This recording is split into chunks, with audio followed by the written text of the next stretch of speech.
Chapter 15, Unit 15, State Services and Public Service Commission. This unit aims to describe the nature of civil services at the state level. It discusses the aspects related to a classification and recruitment to state services. It throws light on the significance of an independent recruiting agency, components of civil service at the state level, and its advisory role. The composition and working of State Public Service Commission are also discussed. Meaning of civil service. The phrase state services refers to the civil services at state level. Civil service refers to the civilians employed by a government and distinguishes civilian pursuits in government from military. Civil service is a career service. Elective officials and employees of semi-government bodies do not form part of the civil service. An essential ingredient of the civil service concept is merit system. Merit system means selection based on ability as adjudged by an open competitive examination for civil service jobs. An independent recruiting agency is the hallmark of a merit system. The state level recruiting agencies are designated as State Public Service Commission. The significance of an independent recruitment agency. It is of basic importance that recruitment to any civil service is free from any suggestion or bias. This alone would inspire confidence to ensure objectivity and impartiality in recruitment. Several measures have been evolved since the advent of the merit system. 1. The executive branch has been divested of the powers of making recruitment to the civil services and a separate agency created for the purpose. 2. The agency thus created is an extra departmental body, that is a commission, which functions outside the normal machinery of the government. 3. A constitutional status has been conferred on this agency. It must be remembered that the commission is only a recruiting agency. It is not an appointing authority. The authority of making appointments rests in the government. The commission is an advisory body. Its decisions are not mandatory. Need for a commission type of organization. A commission type of organization, as distinct from the customary departmental type, may be employed for undertaking the work of recruitment of civil servants. The commission form is invoked for the performance of a function requiring specialist knowledge. It is a form of organization designed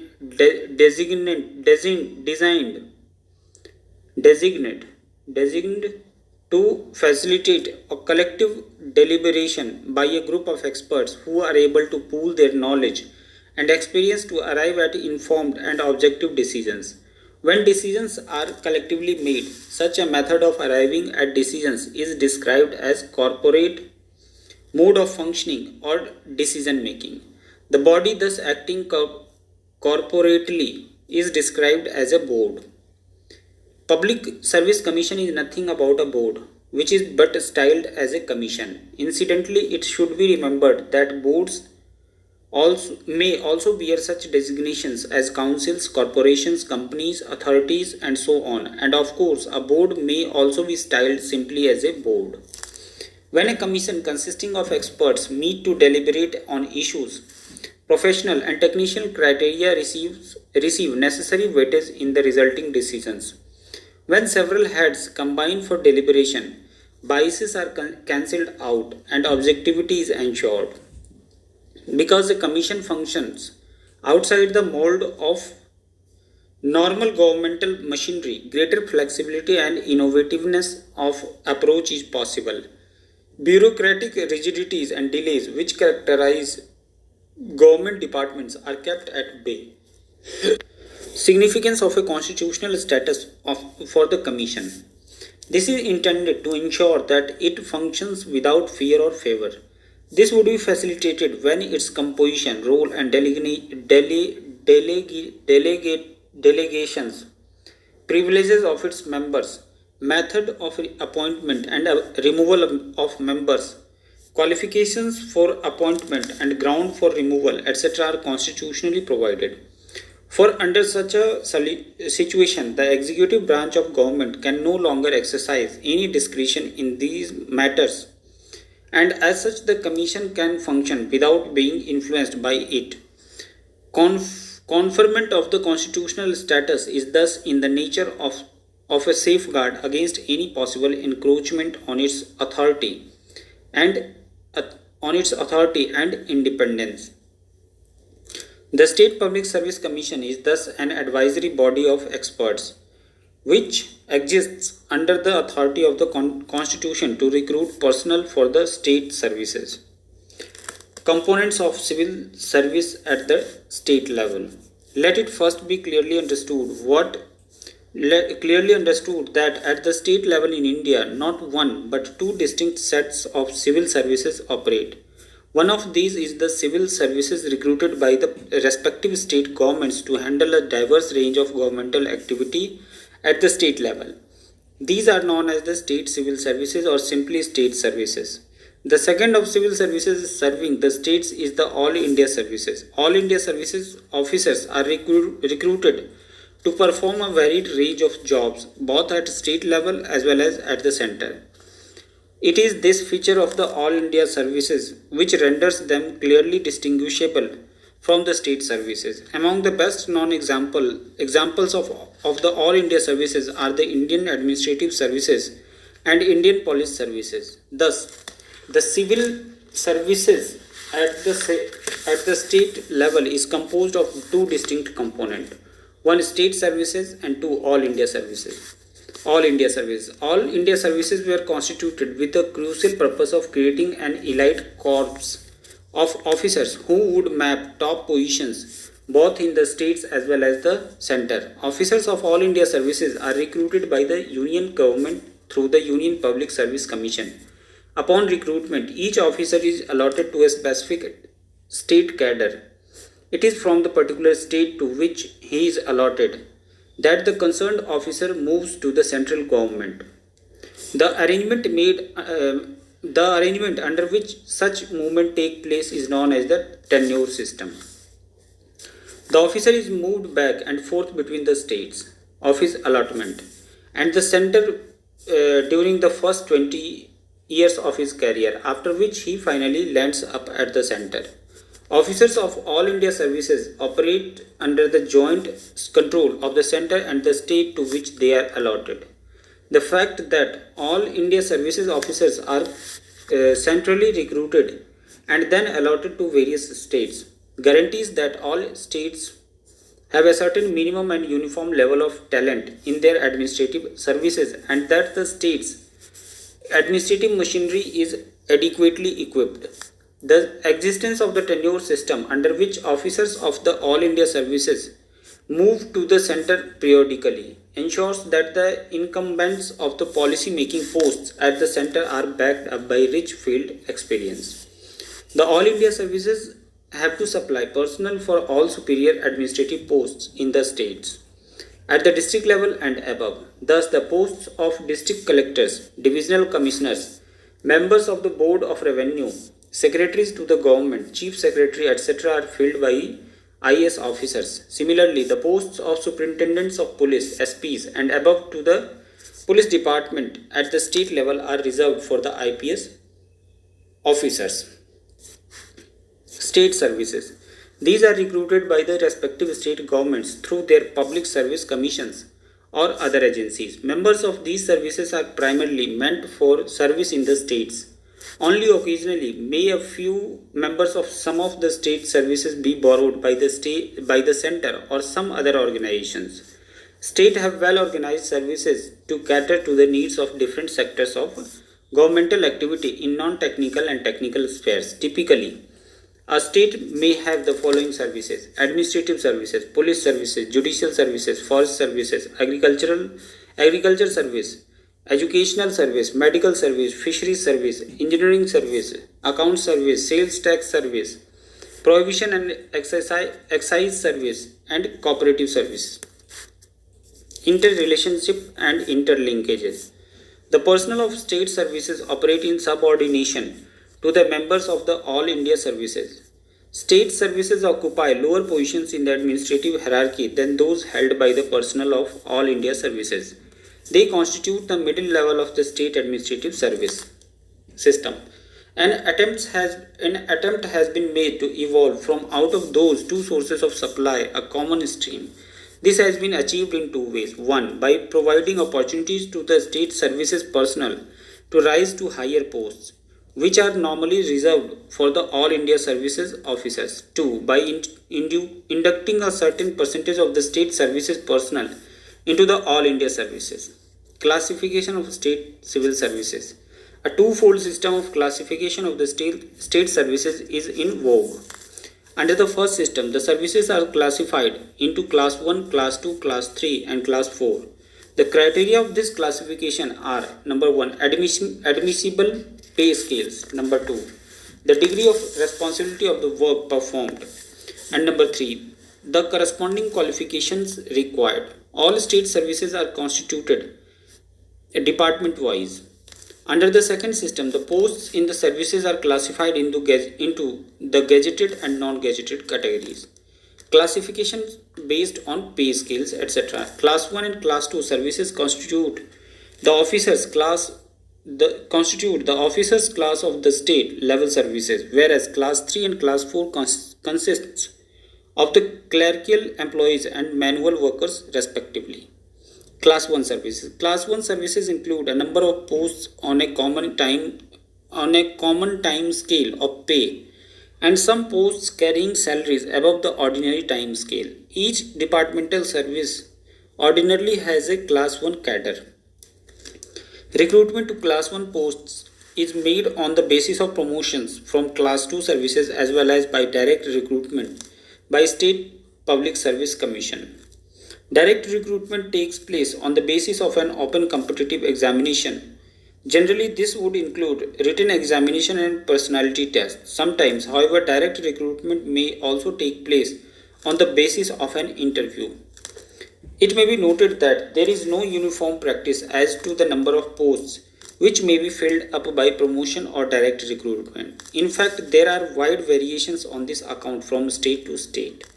Class 2 services. Class 2 services are generally of a specialized nature, although there are some generalist services as well in this category. These are subordinate civil service, subordinate police service, and like Class 2 services are lower in status and responsibility than those in Class 1. These are, however, considered important enough to require that the authority for making appointments to them be vested in the state government itself. The most important among the Class 2 services is the subordinate civil service, also classed the subordinate executive administrative service.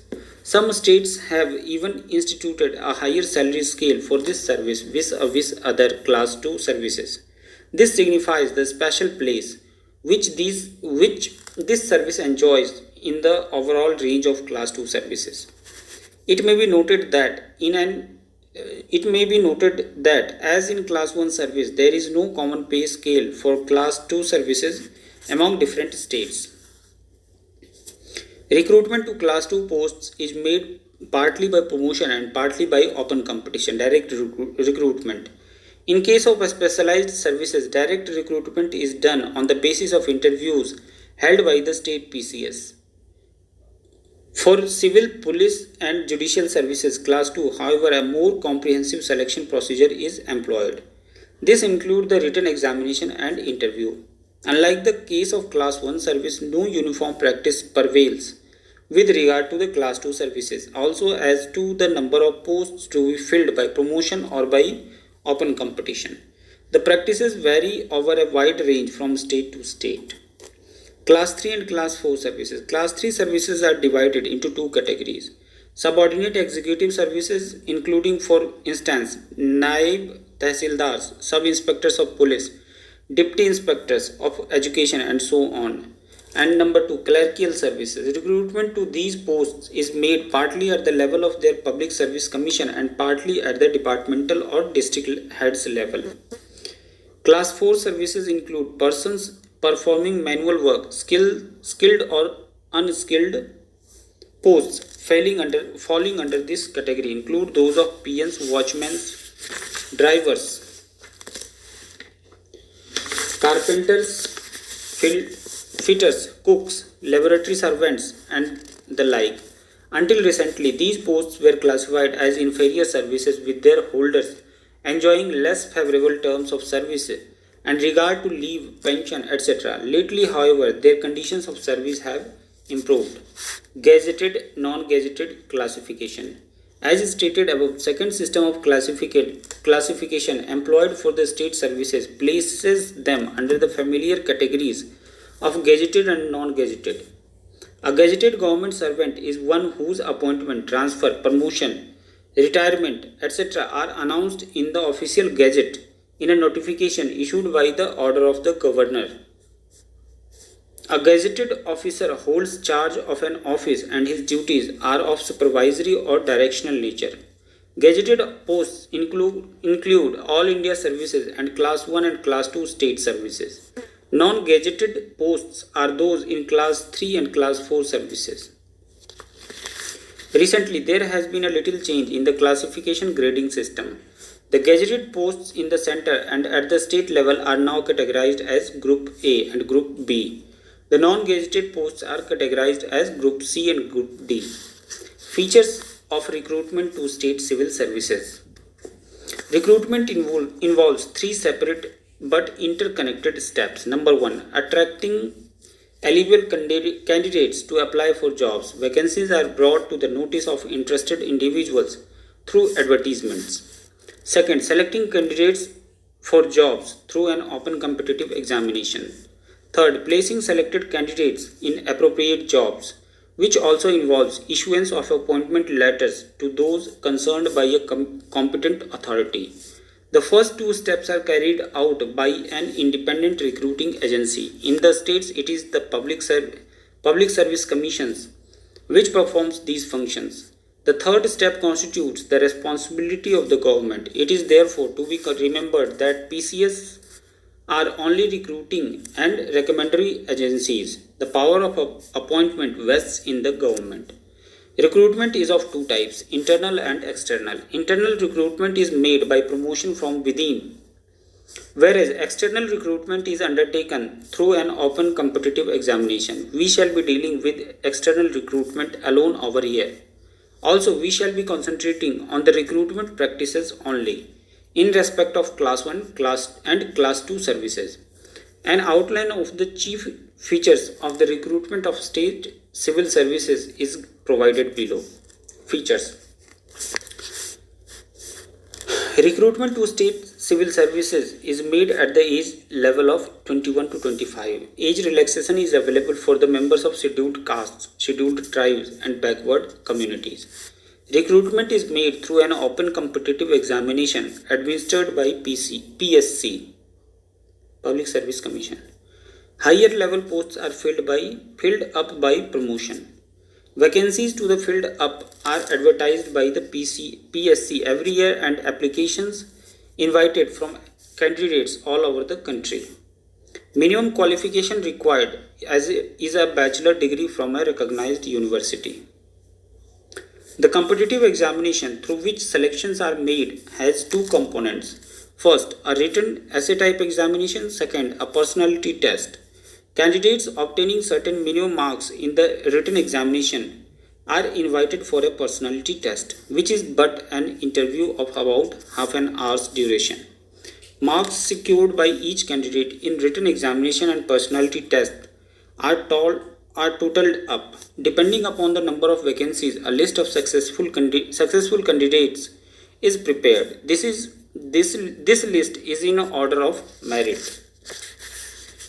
This list is then communicated to the government for necessary action, that is, issuance of appointment letters. The Commission, because it is an advisory body, can only recommend candidates for appointment.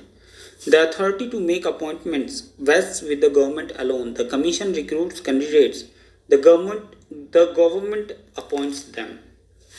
Constitutional provisions with respect to the Commission. Constitutional provisions governing the Public Service Commission PSCs at the state level are given below. Article 315 of the Constitution provides for the establishment of PSCs. It stipulates that there shall be a PSC for the Union as well as PSC for the for each state. Article 316 prescribes the composition of each commission. It also deliberates on the method of appointment of the chairperson and members as well as their terms of office, while Article 316 stipulates what the normal tenure of a chairperson or member shall be. Article 317 prescribes grounds and procedures for early termination of such tenure. We have already explained that with a view to ensuring objectivity and impartiality in recruitment, this task has been entrusted to a commission and it has been accorded a constitutional status. In the context, the question of ensuring independence of the commission assumes particular significance. Article 318 and 19 and 322 provides measures for safeguarding and fostering the independence of the commission. What will be the scope of duties and functions of the PSCs? What will be the overall sweep of their role as recruiting agencies? These matters are dealt with under Article 320, 321, 323 of the Constitution. Commissions, as previously stated, are advisory bodies. How to ensure that this situation does not work to their disadvantage and render them ineffective? Under Article 323, there is a provision for submission by Commission of annual reports, in which inter alia the cases where government rejects its advice are recorded and reasons for non-acceptance stated. There is a further requirement that these reports shall be placed before the appropriate legislature. Composition and functions of the Commission. The number of members which a state PCS may have is not fixed. The Constitution stipulates that this shall be determined by the governor of the concerned state. At least half of the members of a commission are persons with a minimum of 10 years of experience under the central or a state government. Members are appointed for a term of 6 years or until the age of 60 years. Governor is the appointing authority, but it must be carefully noted that members are removable only by the president and not by the governor. Conditions of service of the members are determined by the governor, but very importantly, the Constitution stipulates that these shall not be revised to their disadvantage. Implicit in the foregoing are certain safeguards to ensure the Commission's independence. Later we shall dwell on this aspect. Functions of the Commission. As recruiting agencies, the principal function of the state PSCs is to conduct examination for appointment to civil services. However, certain other duties arise from this and Commission is enjoined to discharge them. These include: number 1, to tender advice to the state government on a matter so referred to it by the governor. Number 2, to exercise such additional functions as may be provided for by an act of legislature. These may be with respect to the state civil service or the services of a local authority or other corporate bodies. Number 3, to present annually to the governor a report with regard to the work done by it. Besides, the Constitution stipulates that as PSCs shall be consulted on the following matters. Number 1, on all matters relating to the methods of recruitment to civil services and civil posts. Number 2, on the principles to be followed in making appointments to civil services and posts and making promotions and transfers from one service to another, and on the suitability of candidates for such appointments, promotions or transfers. Third, on all disciplinary matters affecting a person serving under the government of a state in a civil capacity. Advisory role of the Commission. The importance of the Commission's role lies in that its decisions are in the nature of advice to the government and the latter has no obligation to act upon such an advice. The reason for according an advisory status to the Commission is clear enough. Under the parliamentary system of government, the responsibility for the proper administration of the country is vested in the cabinet, and for this it is accountable to the legislature. Therefore, the cabinet cannot adjure this ultimate responsibility by binding itself to the opinion of any other agency. If the Commission's decisions were made mandatory, it would amount to setting up of two governments. But at the same time, there is scarcely any doubt that in matters relating to the recruitment to civil services and the like, it would be profitable for the ministers to take the advice of a body of experts.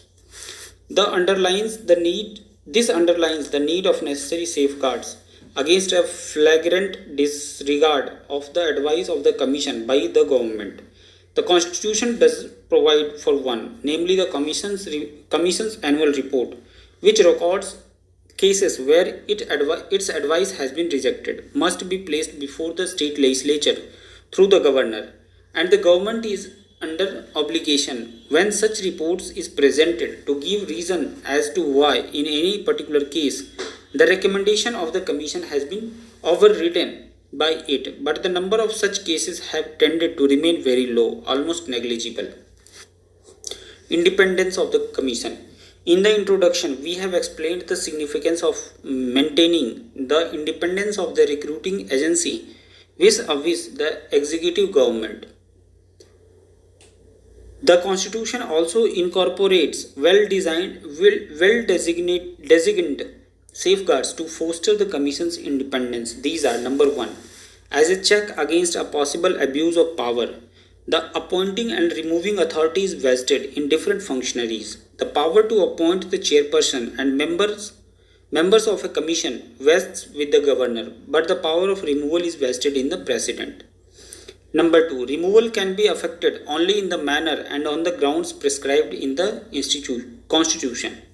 Third, salaries and other conditions of service of a member cannot be revised to his disadvantage after his appointment. Fourth, the expense of the commission are charged on the consolidated fund of the state. Fifth, certain disabilities have been imposed on the chairperson and members of the commission with respect to future employment under the government. On ceasing to hold office, they are not eligible to hold office under government outside the union and or state PSCs. The purpose of the above provisions is to place the Commission and its members well beyond any possibility of being influenced either by a lure of office or by a threat of insecurity or for any other reason. Commission's working. We have so far considered the formal framework within which our state PSCs function. We shall now discuss the actual working. Our comments on the actual working center around two aspects. One, exercise of patronage in civil appointments by the government in spite of the Commission's existence. Two, the question of the Commission's membership.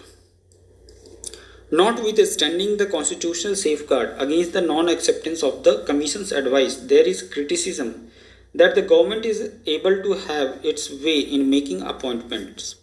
Number one, making ad hoc appointments without prior consultation with the Commission. Commission is not consulted for making ad hoc appointments. Through repeated renewals, such persons pick up necessary experience of the job, which puts them at an advantage vis-a-vis the fresh applicants. In such cases, the Commission is faced with a fait accompli. Second, exclusion of certain categories of posts from the purview of PSCs. In theory, recruitment to all civil posts in a state is done by PSC. However, the Constitution provides that the executive may exclude certain categories of the post from the purview of the PSC. Under this dispensation, Class 3 and Class 4 appointments are made without the PSC's intervention. This is understandable in view of the large amount of work which these matters would devolve on the central recruitment agency. However, there are some higher appointments which have also been excluded. The critics point out is an encroachment on the Commission's jurisdiction. Moreover, it is alleged that such exclusions are made by state governments without consulting the state PSCs. Drafting of advertisements by the concerned department. Advertisements for filling up vacancies are drafted by the concerned departments, and these are sometimes drafted to suit particular candidates. which the departments may have in view. The Commission cannot vary the terms of advertisements. Fourth, revision of terms of appointment and merit lists.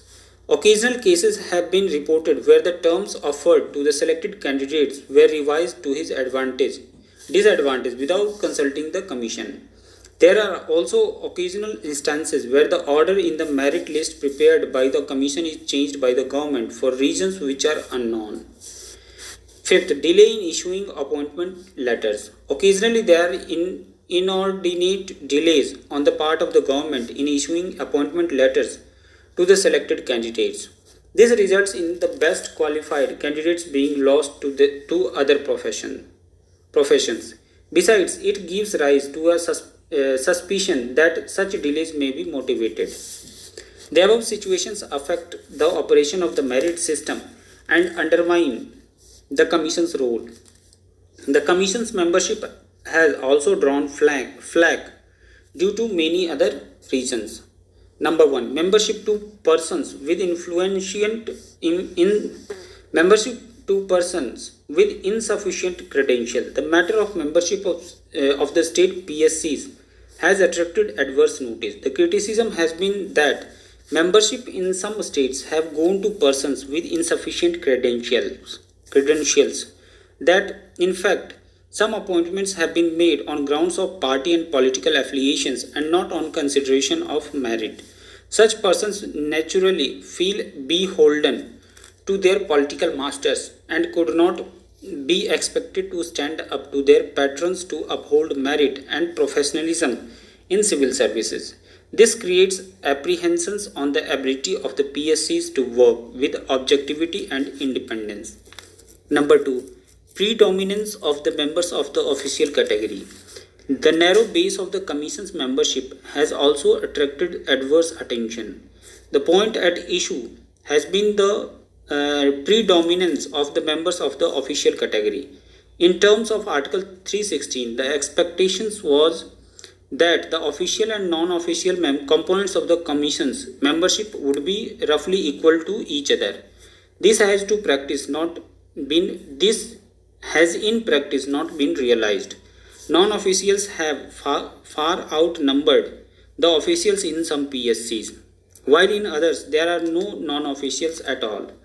Professions like teaching, law, engineering, science and technology, medicine have remained unrepresented or inadequately represented on the commissions.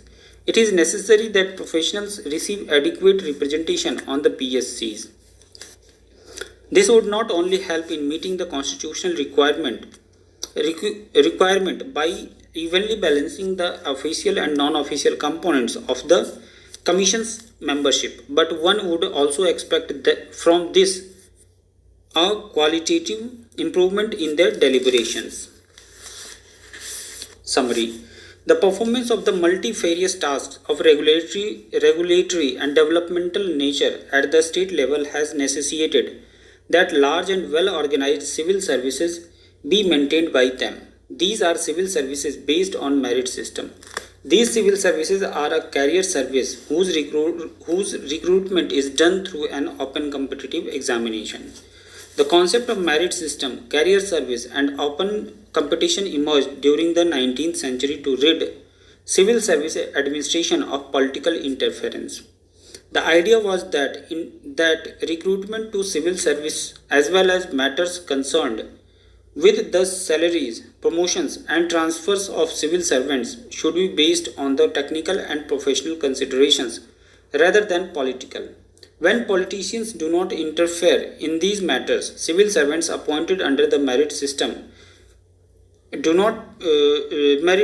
provide continuity to the governmental system in that the civil service component stays and works undisturbed even when the ministers come and go depending upon the fortunes of the political parties. To rid civil service administration of politics, it is essential that the risk is entrusted to an impartial agency whose integrity is above board and which can be trusted to withstand any pressure from the political executive. Such desiderata